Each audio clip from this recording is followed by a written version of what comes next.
Global warming वाडपाक रासायनिक आणि सेंद्रिय शेती जापसालदार आसा अशें शास्त्रज्ञांनी आपल्या अहवालांत स्पश्ट केलां। देखून पर्यावरणाक सेंद्रिय शेती हो एकूच पर्याय आसा अशें विधान राज्यपाल आचार्य देवव्रत हांणी केलां। गोंयांत सैमीक शेतीचो उपक्रम सुरू केला। हो उपक्रम यशस्वी जालो जाल्यार सेंद्रिय शेती आपणावपी गोंय हें देशांतलें पयलें राज्य थारतलें अशें गुजरातचे राज्यपाल आचार्य देवव्रत हांणी सांगलें। गोंयांत प्राकृतीक शेतीची संकल्पना लोकप्रिय करपा खातीर राजभवनान घडोवन हाडिल्ल्या एका दिसाच्या लॉन्चिंग कार्यावळीच्या उक्तावणांत ते उलयताले।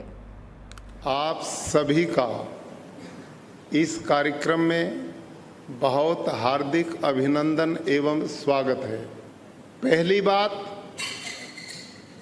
इस समय दुनिया में भारत में विशेष करके 3 प्रकार की खेती की जा रही है।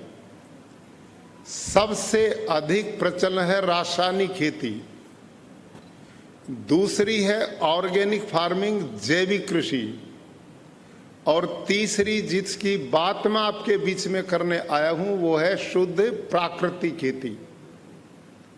अब इन तीनों में क्या अंतर है, थोड़ी सी चर्चा में पहलों की करते हुए अपनी बात शुरू करता हूं। वर्ल्ड लेवल पर इस समय जो साइंटिस्ट की रिपोर्ट आई है उसमें सिद्ध हुआ है कि इस समय 24% ग्लोबल वार्मिंग के लिए रासायनिक खेती जिम्मेदार है, और उसमें उतना ही लगभग सहयोग ऑर्गेनिक खेती भी करती है। ये ध्यान करना मेरी बात की ओर।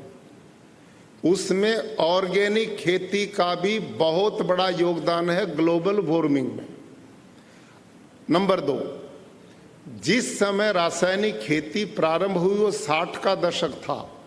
हम अपने कृषि वैज्ञानिकों के आभारी हैं, हम उनके विरोधी नहीं हैं।